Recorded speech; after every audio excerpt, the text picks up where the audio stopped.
ఉండగలిగిన దేశము. ఎప్పుడు 12 నెలలు ఎప్పుడు పచ్చగా ఉండే దేశంలో కరువు ఎలా వస్తుంది? ఎప్పుడు సమృద్ధిగా ఉన్న నీళ్లు ఎప్పుడు ప్రవాహముగా పారుతూ ఉన్న ఆ నీళ్లు ఉన్న చోట పంటలు ఎండిపోతాయా? పంటలు పండకుండా ఉంటాయా?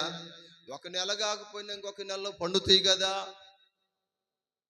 మరి ఐగుప్తు దేశంలో ధాన్యం ఉంది, కనాను దేశంలో ఆహారం లేదు, కరువు.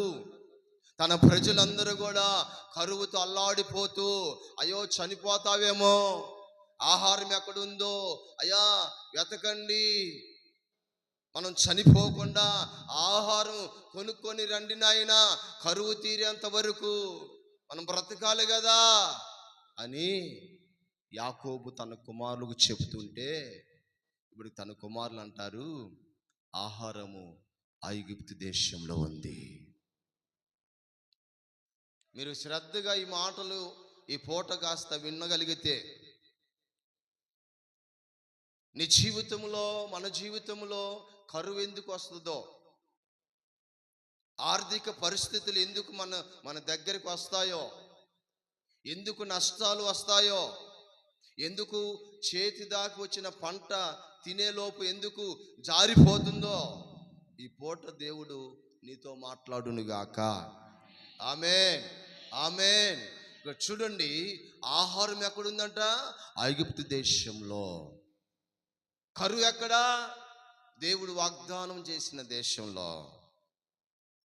చాలామంది ప్రశ్నించే ఆ ప్రశ్న ఏంటంటే, నువ్వు దేవుణ్ణి నమ్ముకున్నావు, గొప్ప దేవుడే, శక్తి కలిగిన దేవుడే, అన్ని అనుకూలముగా మార్చగలిగిన దేవుడే, కరువులో పోషించగలిగిన దేవుడే, ప్రజల ఆకలిని చూసి వాళ్ళ ముఖం చూసి ఆకలితో పంపించలేక ఆ చిన్న రొట్టెలు చేపలుంటే అంతమందికి పంచిన దేవుడే.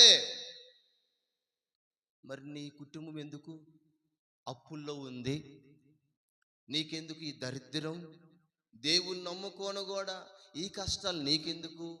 మేము చూడు ఎంత బాగున్నామో, మేము దేవుని దగ్గరికి రాకపోయినా, త్రాగుతూ ఉన్నా, అడ్డగోలుగా బ్రతుకుతూ ఉన్నా, మేము ఇల్లు కట్టుకుంటున్నాం, పొలాలు వేసుకుంటున్నాం, ఆస్తులు సంపాదించుకుంటున్నాం, వెండి బంగారులో సంపాదించుకున్నాం, హ్యాపీగా ఉన్నా అని లోకస్తులు యేసుని వెంబడిస్తున్న వారిని ప్రశ్నిస్తున్నారు. నిజమా కాదా? మేము బాగానే ఉన్నాం, మాకే దేవుడు లేడు, ఏదో గుర్తుకొచ్చినప్పుడు వెళ్తాం. మీరు 24 గంటలు దేవుడు దేవుడు దేవుడు దేవుడు దేవుడు దేవుడు అంటున్నారు కదా.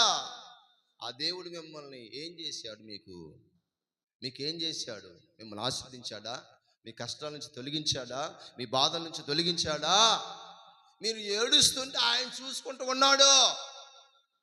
అంత మాత్రాన దేవుని నమ్ముకోకపోతే ఏమైంది అని ప్రశ్నించే మనుషులు లేకపోలా. అయితే వీటన్నిటికీ సమాధానం ఏంటో తెలుసా?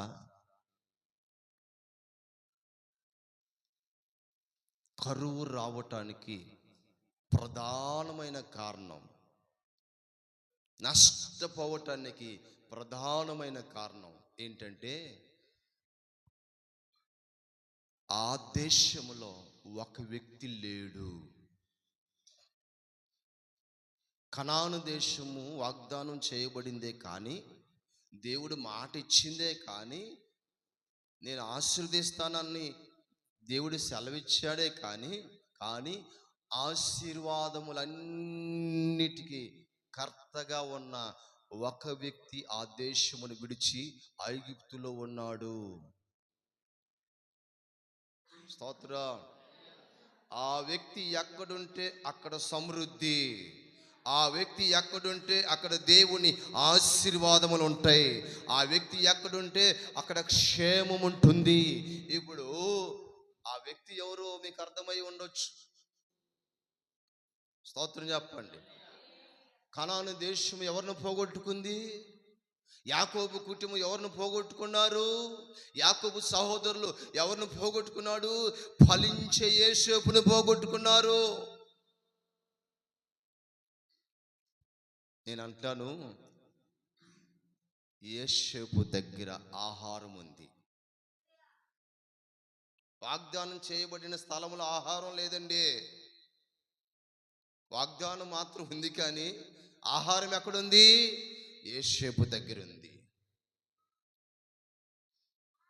ఎందుకో తెలుసా? ఈ రోజున కనాను దేశంలో నుండి తన అన్నలో ఒకప్పుడు యోసేపుని హింసించిన వారే, గోతిలో పడేసిన వారే, చంపాలని ప్రయత్నించిన వారే, వారు ఇప్పుడు ఎక్కడికి వచ్చారు తెలుసా? యోసేపు పాదాల దగ్గరికి వచ్చారు. నేను చెప్తున్న మాట ఏంటో తెలుసా? ఈ సంవత్సరపు ముగింపు ఈ రోజున, చివరి ఆదివారం రోజున నేను చెప్పే ఒక ఉన్నతమైన మాట ఏంటంటే, ఎవరైతే నీ నాశనము కోరారో, ఎవరైతే నిన్ను తొక్కివేయాలనుకుంటున్నారో, ఎవరైతే నిన్ను నష్టపరచాలనుకున్నారో, వాళ్ళే నీ కాళ్ళ దగ్గరికి వచ్చుదురుగాక. Amen, amen, amen. అలాగూ దేవుడు చేస్తాడు. ఒకసారి స్తోత్రం చెప్పండి. చేస్తాడా, చెయ్యడా? అయితే ఆ వాగ్దానము మన పట్ల నెరవేర్చబడాలంటే మనము యోసేపు వలె ఉండాలి. యోసేపు వలె ఉండాలి. ఆహారం కోసం వచ్చారు, తీసుకున్నారు, కానీ వెళ్ళిపోయారు. అక్కడే ఉండలా. తన సహోదరులు యోసేపుతో కలిసి ఉండలేదు. అది బాధ. అక్కడ కరువు ఉన్నదన్న సంగతి తెలుసు, యోసేపు దగ్గర ఆహారం సమృద్ధిగా ఉన్నన్న సంగతి తెలుసు, కానీ ఇక్కడే ఉండాలిగా. ఆహారం ఉన్న వరకు, ఇప్పుడు చూడండి, ఆహారం ఉంది కదా, ఇక్కడే ఉండాలిగా. కరువు తీరేంత వరకు ఇక్కడ ఉంటే అయిపోయేదే, కానీ ఆహారం తీసుకొని వెళ్ళిపోయారు. రోజున నేను చెప్పే మాట ఏంటంటే, చాలామంది విశ్వాసులు, చాలామంది భక్తులు దేవుని దగ్గర మేలు తీసుకుంటున్నారు, వెళ్ళిపోతున్నారు. దేవుని దగ్గర ఆశీర్వాదం తీసుకుంటున్నారు, వెళ్ళిపోతున్నారు. దేవుని దగ్గర ఆహారం తీసుకుంటున్నారు, వెళ్ళిపోతున్నారు. కానీ యేసుతో కలిసి ఉండట్లేదు. యేసయ్యతో కలిసి బ్రతకట్లేదు. అవసరాలకు వస్తున్నారు, అవసరం తీరిపోయిన తర్వాత వెళ్ళిపోతున్నారు. మరలా అవసరం రాదంటావా? మరలా రోగం రాదంటావా? మరలా శ్రమ రాదంటావా? మరి అప్పుడు మరలా పరిగెత్తుకొని రావటం ఎందుకు? ఒకసారి యేసయ్యతో ఉంటే అయిపోయేది కదా. స్తోత్రం, హల్లెలూయా. ఇప్పుడు చెప్పండి, యోసేపు దగ్గర ఆహారం ఉండటానికి, యాకోబు ఇంట్లో కరువు ఉండటానికి కారణం ఏంటి? యాకోబు భక్తుడు కాదా? యాకోబు రాత్రంతా పెనుగులాడిన వాడు కాదా? మగసిరి గలవాడై దేవునితో పోరాడిన వాడు కాదా? మరి అలాంటి వాడి దగ్గరే కరువు ఎందుకు వచ్చింది అంటే, ఫలించే కొమ్మ లేదు, అది మొద్దు అయిపోయింది. మొద్దు వల్ల ఏమీ ఉపయోగం లేదు, ఫలించే ఆ తీగ ఉండాలి. స్తోత్రం. ఫలభరితముగా ఉన్న ఆ తీగ నీకు ఉండాలి. ఆ ఫలించే అనుభవం అక్కడ లేదు, ఇక్కడ ఉంది. యోసేపు గురించి యాకోబు పలికిన మాటలు ఏంటంటే, యోసేపు ఫలించేడి కొమ్మ, ఆయన ఫలములు గోడ ఎక్కి వ్యాపించును అని ఉంది. అంటే తను ఫలించటం, తన దగ్గర ఆహారం అతను ఒక్కడి దగ్గరే కాదు, దేశం అంతటా ఆహారం పెట్టగలిగిన వాడిగా మార్చబడ్డాడు. స్తోత్రం చెప్పండి. యోసేపు ఎలాంటి వాడు తెలుసా? ప్రపంచ దేశములందరికీ ఆహారం పెట్టగలిగిన వాడిగా మారాడు. ఎక్కడి నుండి? ఎక్కడి నుండి? శత్రువుల దేశములో ఉండి, ఐగుప్తులో ఉండి ప్రపంచానికి ఆ ఆహారం పెట్టాడు. అంత గొప్పవాడు ఎలా అయ్యాడు? అంత గొప్పవాడు ఎలా అయ్యాడు యోసేపు అని చూస్తే కొన్ని విషయాలు మీకు జ్ఞాపకం చేస్తా. యోసేపు వలె మనం ఉంటే మన కుటుంబాల్లో కరువు అనేది రాదు.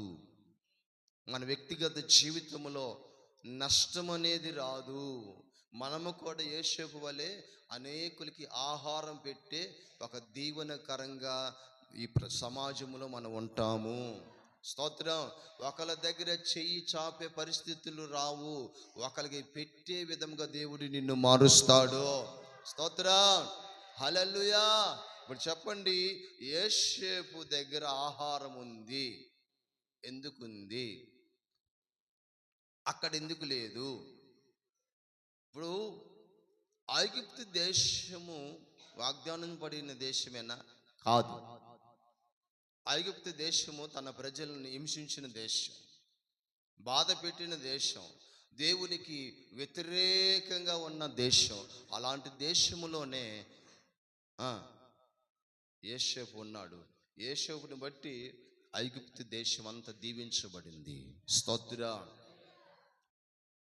నేనేమంటానంటే, నిన్ను బట్టి మన గ్రామం ఆశీర్దించబడాలి. పక్కలామేనల్లా వద్దులేనాయన, ఈ పాపిష్టి ఊరు బాగుపడ్డా బాగుపడకపోయినా మాకు వద్దు అంటావా? లేదు.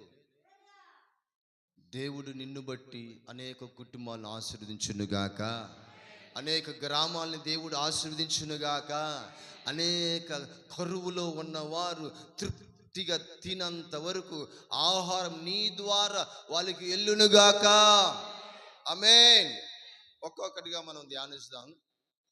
యోసేపు దగ్గర ఆహారం ఉండటానికి ప్రధానమైన కారణం, దేవుడు ఏం చూసి యోసేపుని ఆశీర్వదించాడు అని చూస్తే, ఒకసారి మనం గమనిస్తే, యోసేపుని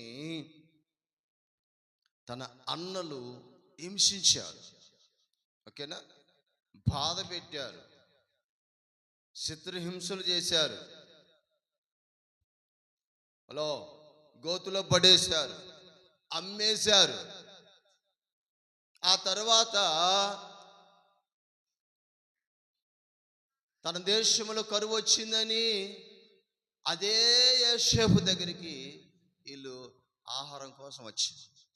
అప్పుడు, అరే ఫలానప్పుడు నన్ను చంపాలని చూశారు కదా, హింసించారు కదా, బాధ పెట్టారు కదా, గోతులో పడేశారు కదా, అమ్మేసుకున్నారు కదా, ఇప్పుడు దొరికారా నా చేతికి అని పగ తీర్చుకున్నాడా? అవకాశం వచ్చిందిగా, చేతిలోకి వచ్చారుగా, కాళ్ళ దగ్గరికి వచ్చారుగా, పగ తీర్చుకున్నాడా? దేవుడు యోసేపుని దగ్గర ఆహారం పెట్టడానికి, యోసేపు చేతికి ఆహారము ఇవ్వటానికి కారణం ఏంటంటే, ఆయన ఆ శ్రమలను, ఆ శోధలను, ఆ నిందలను, ఆ అవమానాలను సహించుకున్నాడు. ఏం చేశాడమ్మా? మాటకి మాట వదల్లా, కీడుకు కీడు ప్రతి కీడు చేయలేదు. వాళ్ళు ఎన్ని ఇబ్బందులు పెట్టినా దేవుణ్ణి ప్రేమ కలిగి ఓర్చుకొని సహించుకున్నాడు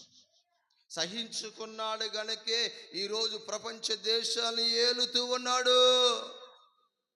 చూడండి, తిమోతికి రాసిన పత్రిక, 2వ తిమోతికి రాసిన పత్రికలో 2వ అధ్యాయం 13వ వచనంలో అదే కదా, సహించిన వారమైతే ఆయనతో ఏలుదుము. స్తోత్రం. హల్లెలూయా. దొరికిందా? 2వ తిమోతి పత్రిక 2వ అధ్యాయం 13వ వచనం.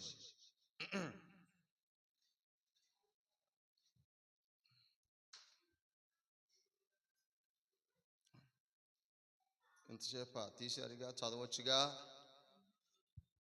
2వ అధ్యాయం 13వ వచనం.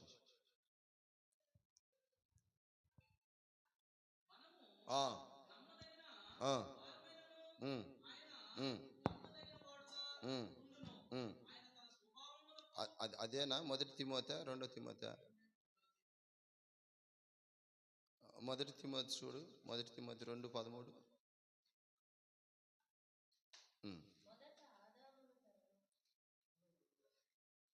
అది కాదా? స్తోత్రం, హల్లెలూయా. నీ నీ ఆ బైబిల్ సన్ని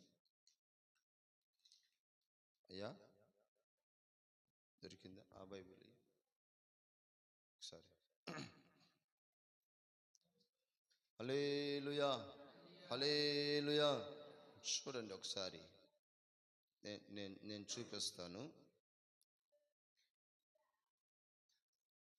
12 వచ్చిన 2:12.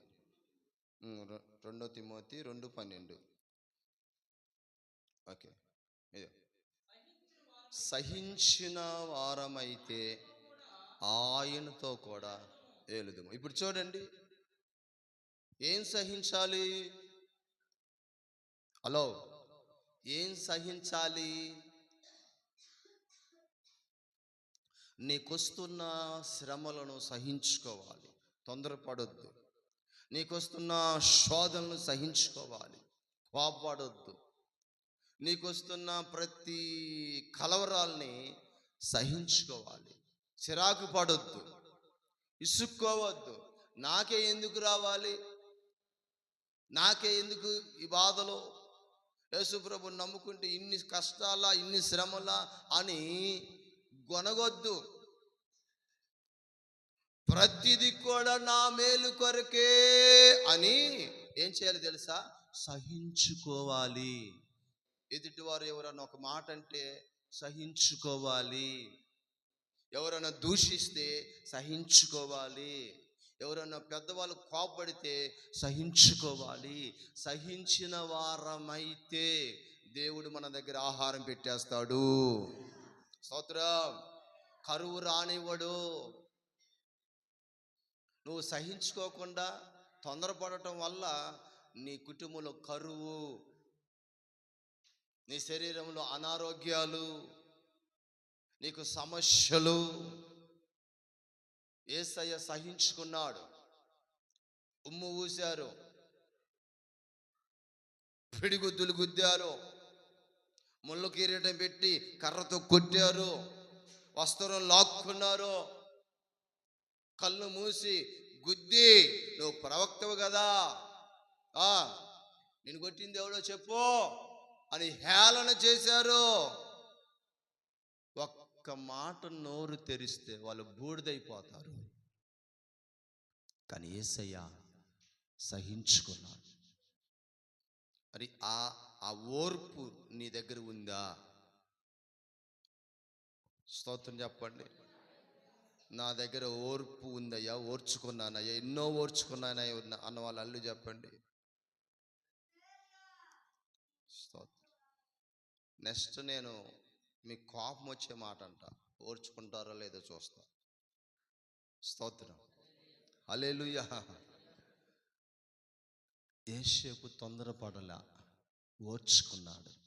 ఒంటరితనాన్ని ఓర్చుకున్నాడు, నిందలను ఓర్చుకున్నాడు, తండ్రి దూరం అయిపోయినా సహించుకున్నాడు. చూసారా, ఎన్నో అవమానాలు యేసేపుకి. తల్లి చనిపోయింది, తండ్రి దూరం అయిపోయాడు, అన్నదమ్ములే క్రూరమైన మృగాలై హింసించారు, తొక్కేశారు. ఐగుప్తు దేశములో కూడా ఎన్నో అవమానాలు పొందాడు, ఎన్నో జైలుకి వెళ్ళాడు. అవన్నీ కూడా యేసేపు ఏం చేశాడు తెలుసా? సహించుకున్నాడు. దేవుడు చూశాడు, ఇతను ఎక్కడ తొందరపడలా, ఇతను ఎక్కడ నన్ను ప్రశ్నించలా, ఇతను ఎక్కడ నిందించలా, ఇతను ఎక్కడ కూడా నా వల్ల కాదు అని ఏడవలేదు, సహించుకున్నాడు. కనుక ఇలాంటి వాడికి ఆహారం చేతులు ఇస్తే ప్రపంచాన్ని ఏలుతాడని దేవుడు యేసేపుని తీసుకెళ్ళి ఐగుప్తులో పెట్టాడు. స్తోత్రం చెప్పండి. దేవుని బిడ్డలారా, మనకి ఎన్నో శ్రమలు వస్తూ ఉంటాయి. సాతాను ఎన్నో తీసుకొస్తాడు. కానీ అవన్నిటినీ మనం ఏం చేయాలి తెలుసా? ఆ, ఓర్చుకుంటూ సహించుకుంటూ ఈ జీవితాన్ని సాగించాలి. స్తోత్రం. కొంతమంది వచ్చేటప్పుడు ప్రభు దగ్గరికి బాగా వస్తారు, సంతోషంగా వస్తారు, ఆనందంతో వస్తారు. ఎందుకో తెలుసా?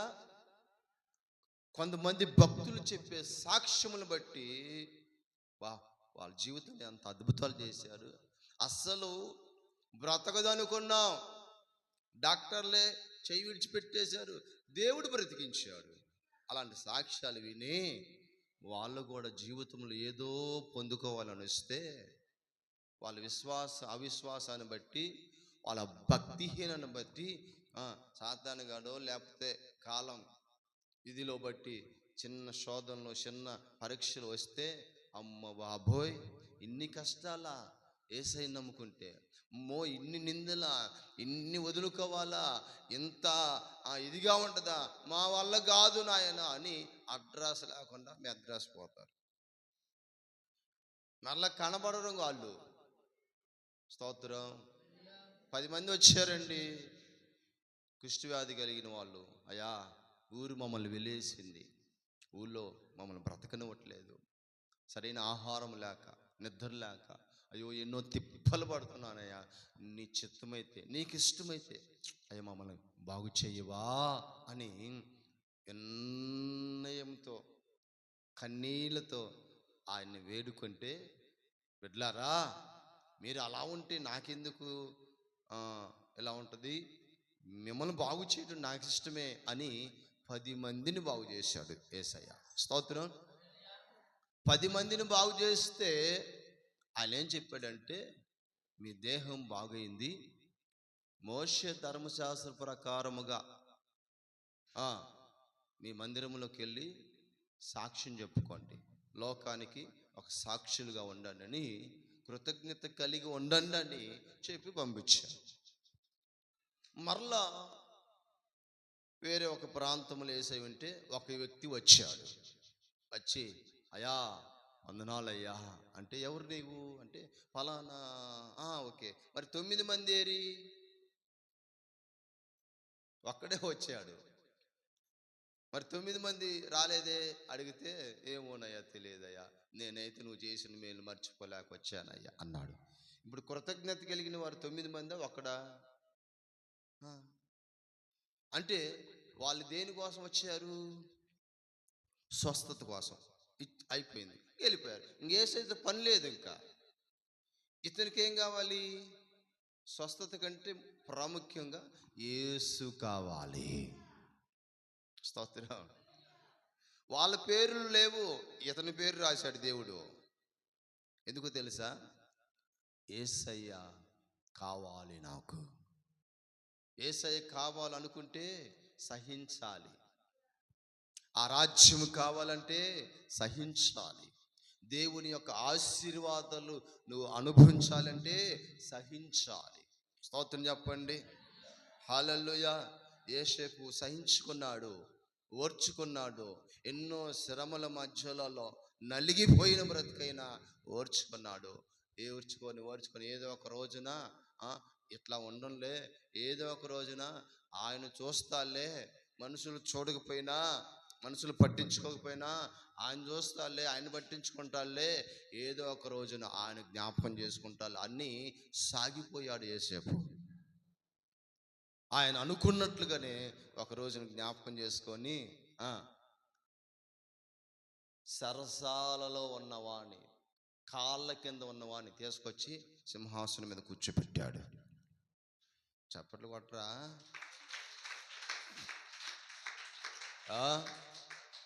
ఇప్పుడు ఎవరైతే అతన్ని అవమానించారో, ఎవరైతే అతన్ని ఏడిపించారో, వాళ్ళందరూ కూడా వచ్చి ఆయన ముందు సాగిలపడి, అయ్యా వందనాలు, అయ్యా వందనాలు.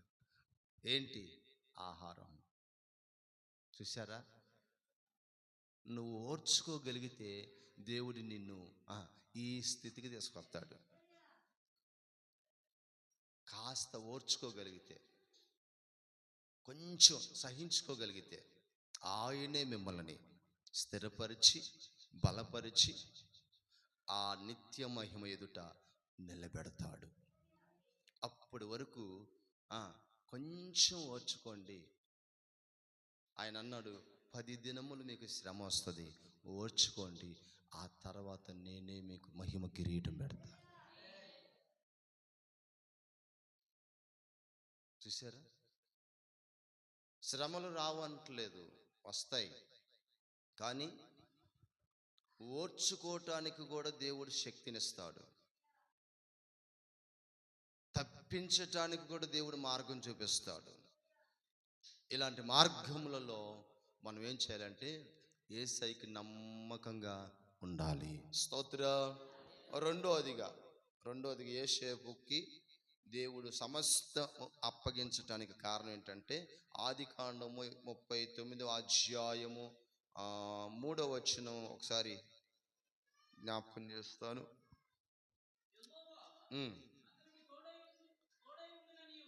చూసారా? ఇప్పుడు ఎవరు తోడై ఉన్నారు? నాకెళ్ళి చూడండి, అమ్మలారా, అక్కలారా, అయ్యలారా. ఇప్పుడు విపరీతముగా ప్రేమించే తండ్రి తోడు లేడు, రక్త సంబంధులు తోడు లేరు. అతని ద్వారా ఆశీర్వదించబడిన, అతని ద్వారా మేలు పొందిన వారు తోడుగా లేరు. యోసేపుకి ఎవరు తోడై ఉన్నాడు? యెహోవా తోడై ఉన్నాడు. స్తోత్రం చెప్పండి. హల్లెలూయా. ఎందుకు తోడై ఉన్నాడు? దేవుడు అతనికి ఎందుకు తోడై ఉన్నాడంటే అక్కడ మనం చెప్పుకోగలిగిన మాట ఏంటంటే, యోసేపు దేవుని యొక్క కటాక్షము పొందినవాడు. ఆమేన్, ఆమేన్. అంటే కటాక్షం అంటే ఏంటి? దయను పొందినవాడు. యేసు ప్రభు గురించి ఒక చక్కటి మాట రాయబడింది. ఆయన దేవుని దయయందు మనుషుల దయలో వర్ధిల్లెను అనండి.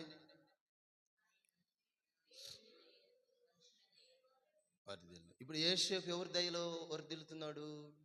దేవుని దయ. దేవుడు ఏమంటున్నాడంటే, యోసేపు నువ్వు పడిన బాధ, నీ కష్టాలు నేను చూశాను. వాళ్ళు నీ మీద జాలి పడకపోయినా నేను నీ మీద జాలి పడుతున్నాను. స్తోత్రం. హల్లెలూయా. జాలిపడి ఏం చేశాడు తెలుసా? కూర్చో, ఎడు కూర్చో, ప్రపంచమంతా నీ కాళ్ళ దగ్గరికి రప్పిస్తా, కూర్చో నాయనా, నేనున్నాగా నీకు. నేను అంటాను, ఈ రోజున అందరి దయ సంపాదించుకుంటున్నావు కానీ దేవుని దయ సంపాదించుకుంటున్నావా? అందరి దయ సంపాదించుకుంటున్నా కదా, దేవుని దయ సంపాదించుకుంటున్నావా? దేవుని నీ మీద జాలి పడుతున్నాడా?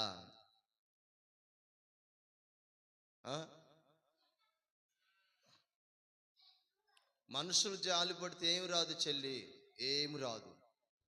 వాళ్ళు వీళ్ళు జాలి పడితే ఏమి రాదు. అయ్యో ఆమె పరిస్థితి చూడు, అయ్యో ఆయన చూడు, అయ్యో ఏమి లేదు, అమ్మో ఎన్నో కష్టాలు పడుతున్నారే, ఆ మాటలే ఏం చేయలేరు. కానీ దేవుని యొక్క దయ నీ మీదకి వస్తే సమస్త ఆశీర్వాదాలు నీకే దక్కుతాయి. స్తోత్రం. హల్లెలూయా. దేవుని దయ, దేవుని కటాక్షము ఎవరి మీద ఉందో తెలుసా? ఐగుప్తులో ఉన్న యోసేపు మీద ఉంది. యోసేపు ఏమి సంపాదించుకున్నాడు తెలుసా? ఆస్తులు అంతస్తులు సంపాదించుకోవాలా, లేకపోతే ఏదేదో సంపాదించుకోవాలా. యోసేపు సంపాదించుకున్నది ఏంటో తెలుసా? దేవుని దయా. స్తోత్రం. హల్లెలూయా. ఈ రోజున మనము లోకములో ఏం సంపాదించుకోవటానికి పరిగెడుతున్నాం? డబ్బా, ఆస్తుల, స్నేహితులన ఏం సంపాదించుకోవటానికి పరిగెడుతున్నావు? నేను అంటున్నాను, అవన్నీ కూడా బిలాము డబ్బు సంపాదించుకోవడానికి పరిగెడుతున్నాడు. గెహాజీ వెండి బంగారాలు సంపాదించుకోవడానికి పరిగెడుతున్నాడు. అంటున్నావా? నీ పరుగు అలా ఉండొద్దు.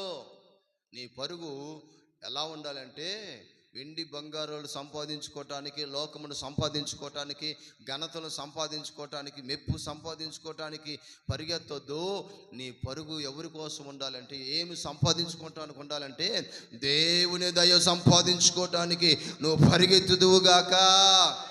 ఆమేన్.